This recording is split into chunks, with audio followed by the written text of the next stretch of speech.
In a northern Ethiopian town, young men and some women walk to a Tigrayan training camp. Video obtained by Reuters shows some of the newest recruits to forces loyal to the Tigray People's Liberation Front. With the news that 3 more Ethiopian regions, in addition to neighbouring Amhara, are sending troops in support of the federal army, the stage is being set for a showdown in Tigray's west. Since retaking the regional capital Mekelle and most of Tigray at the end of June, the TPLF has vowed its forces will keep fighting until it's regained all its pre-war territory. Speaking this week, Tigray leader Debretsion Gebremichael said they want the international community to persuade Amhara and Ethiopia's northern neighbour Eritrea to withdraw.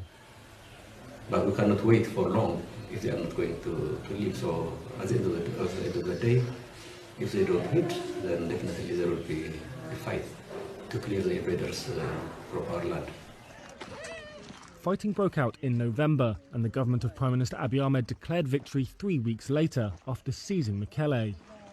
But the Tigrayans kept fighting after Abiy declared a unilateral ceasefire. They've recently recaptured much of Tigray's south, but the west, which is also claimed by Amhara, is heavily militarized.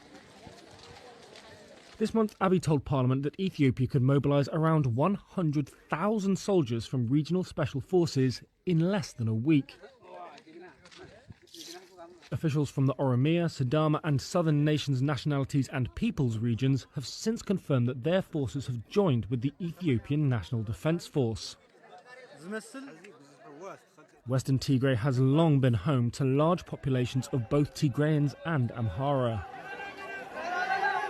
Fresh fighting in the area could drive another wave of refugees from a conflict that has already forced 2 million from their homes.